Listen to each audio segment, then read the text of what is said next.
today you will see this everywhere.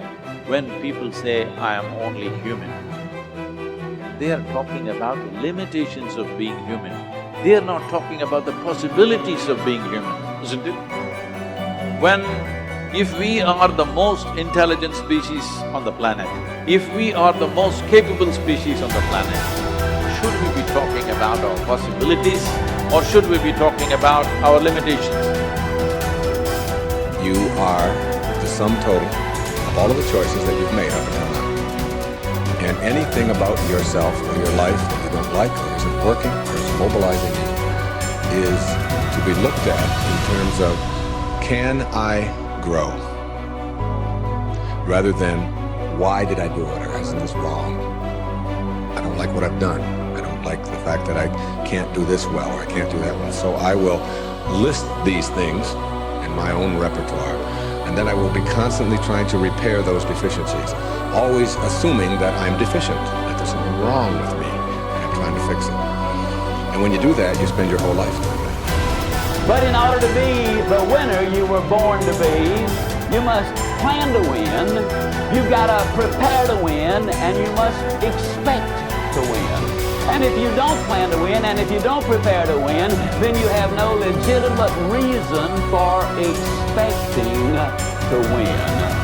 The way that we think about ourselves determines the policies that we embrace, the laws that we agree to live and abide under.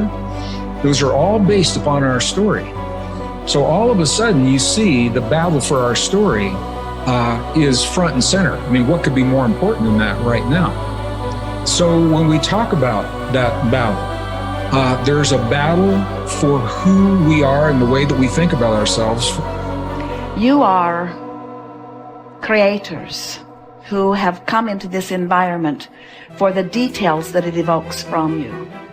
But you are God force who insists upon alignment with the energy of your source. And it is our knowing that as you move forward from this day, never again will you feel negative emotion without blessing the importance of it. Because in the negative emotion is the indication that you are setting forth for this universe expansion. And instead of feeling a continuing of negative emotion, you're going to flip. You're going to take the bounce. You're going to feel the solution that your problem has pointed. So then as you begin to think about a new possibility, and your brain begins to fire in new sequences and new patterns and new combinations, and you begin to plan your behaviors, and you begin to review in your mind, mentally rehearse who you're going to be in your life. The mere action of mental rehearsal begins to install the neurological circuits in your brain. Now your brain is no longer a record of the past. Now it's in fact a map to the future. And if you were then to begin to emotionally embrace your future before it's made manifest, in other words, you're not waiting for your healing to feel wholeness. You're not waiting for your new relationship to feel love. You're not waiting for the mystical moment to feel awe. You're not waiting for your success to feel empowered. That's the old model of reality, of cause and effect. Many of you, as I have been, as I am, are where you are in your life based upon what you believe. And it's not just what you think you believe on the surface, it's also your shadow beliefs that are holding you back from moving into the life that you believe you deserve. What I know is if you're not looking at the shadows, if you're not looking at what is subconsciously running through the tape in your mind, telling yourself you're not good enough, you're not worthy enough, you're not smart enough, you're not enough, which is a tape that's playing for a lot of people. If you're not conscious of that, then you end up acting out of that belief system and not out of what you know to be the truest or want to be the truest for yourself. How do you alter your mindset? The only path is through new awareness. You can receive advice all day long. Many people do. They love being told what to do. They're hooked on new books, new ideas, new lists. They learn and learn and learn in all directions except the one that matters most. Learning about themselves. There is no getting around this. It's hard to sustain new happiness without new awareness. You can go for the run, you can have the hard conversation, you can eat better food, you can wake up early, read at night, you can do it all. But does it make you happier? Deep down, long term, that's the metric. If it does, if you're happier, it's because you realize something new about yourself. The change was you. You recognized why your new habits shifted your outlook. It was about challenging your old mindset. We started with this idea that now was the time. It was the time to do more, to do better, to create the change and go for it, do it. If now is the time for change, make the change, but recognize what you are truly seeking. That your body may transform, your habits may improve, you may learn new ideas, but where did the change start? What was behind it all? It's always your mindset. To control where awareness goes, we're controlling where energy is flowing. And if we're controlling where energy is flowing, we're controlling what's manifesting in our life.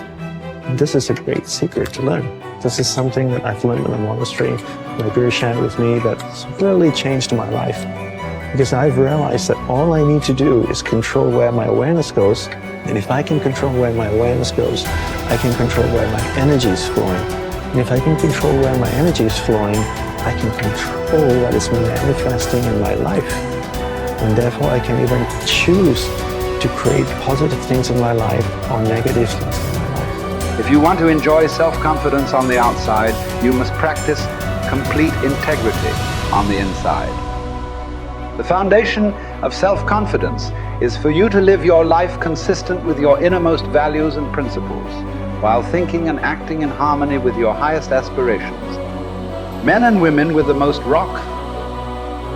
solid self-confidence are those who are absolutely clear about what it is they believe to be right and good and worthwhile, and who live their lives consistent with these values. Everything they do or say is an expression of their innermost convictions. Your whole world can fall down around you, but as long as you know that you are doing the right thing, you will have a deep inner sense of calm that will manifest itself in an attitude of confidence and self.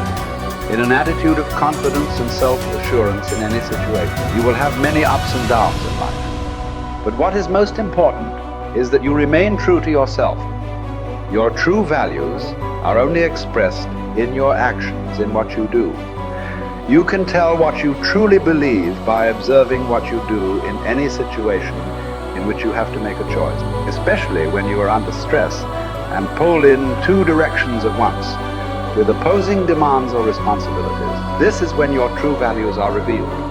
The action that you take in any given situation will tell you which of your values is uppermost or whether you have any values at all. It is not what you say, hope, wish, or intend, but only what you do that counts. Your choices of the actions you take tell you unerringly who you really are. You can develop within yourself a superb set of values by acting as though you already had those values. You can develop integrity and courage and compassion and confidence by behaving as though you already had these qualities. The more you act the part, especially when you demonstrate these qualities under stress or when you feel like doing or saying something else, the more rapidly these qualities become a permanent part of your mental makeup. The more you practice good values, the more rapidly you become a truly superior person. The keys to developing the unshakable self-confidence that will make everything else possible for you are self-control, self-mastery, and self-discipline. Self-confidence can come directly by behaving in a self-confident manner, but more often it comes indirectly by doing and saying the things and practicing the behaviors that lead to self-confidence. The most important self-development behavior is living consistently with your highest values at every opportunity. Appreciate how special you are. There will never be anyone exactly like you. You are given special gifts and talents to share with the world. And even though everybody has special gifts and talents, nobody will use theirs quite the same way you do. You have a way of being in the world and a perspective that's unique to you. You are the only one who thinks your thoughts the way you think them. You have created your own unique reality and are living your life according to your own unique path. You are the only you that will ever be. You're kind of a big deal.